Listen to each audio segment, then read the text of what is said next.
In Unit 7, Part 2, we're going to look at a third way to solve proportions. If you remember, in Unit 7, Part 1, we talked about using equivalent ratios and using algebra.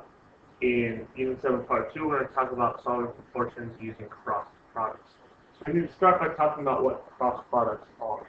A cross product is the product, and again, remember, product is the answer to a multiplication problem, so we're talking about multiplying here. The product of the numerator of one ratio and the denominator of the other ratio.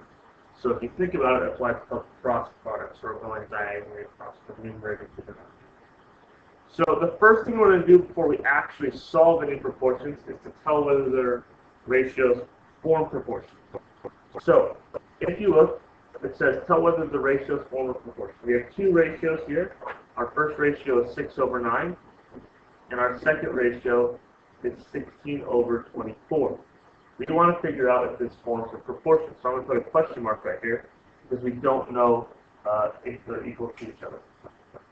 So to test this, we're going to take the cross products, which means I'm going to do 6 times 24, which is the numerator of the first ratio times the denominator of the second. So that's why it's called cross products. And then I'm going to see if that's equal to 16 times 9, which is the numerator of the other ratio times the denominator of the first. When I multiply those out, 6 times 24 is 144, and 16 times 9 is also 144. So I know that, yes, these do form a proportion. I'll let you guys go ahead and try number 2 to see if those ratios form a proportion. Moving on, it says using the cross products property.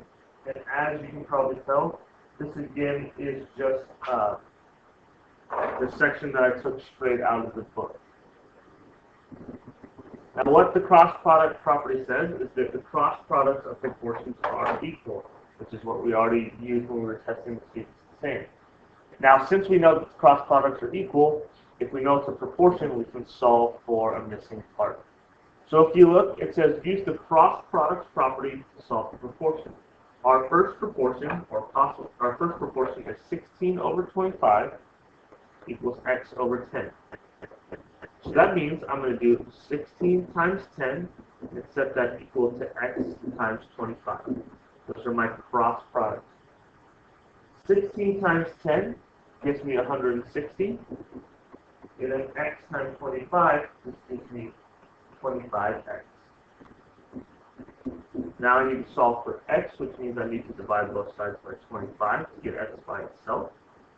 So 160 divided by 25 is going to give me 6.4.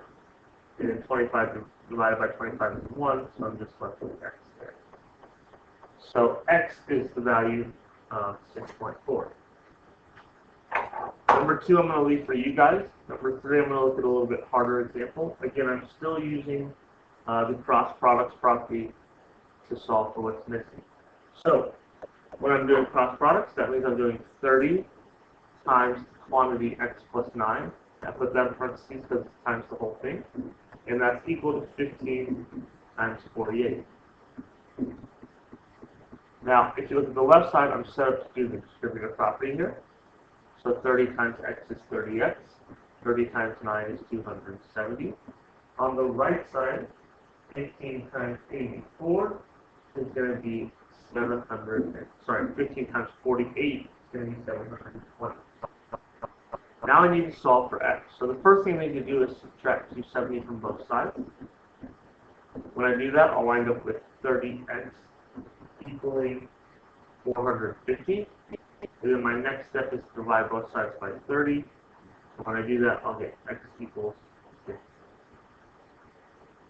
Okay. Number 4 I will leave for you, so you guys are in charge of 2 and 4. Flipping over to the back side, we've got a couple word problems here. It says a commercial jet travels 3,240 miles in 6 hours. Another jet travels 1,100 miles in 2 hours. Are the two rates equivalent? So this goes back to the first part of the notes where we cross-multiply and see if we get the same thing.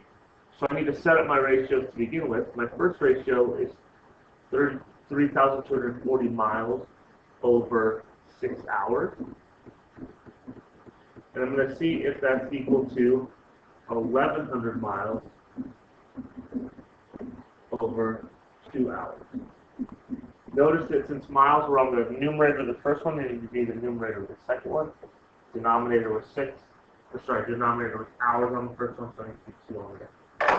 So I'm going to cross multiply and see if I get the same answer. So I'm doing 3,240 times 2, and I want to see if that's equal to 1,100 times 6.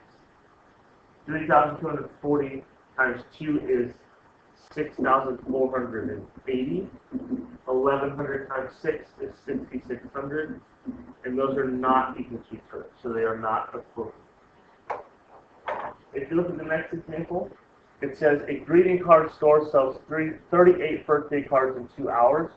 The store is open for 10 hours. At this rate, about how many birthday cards will they sell for the day?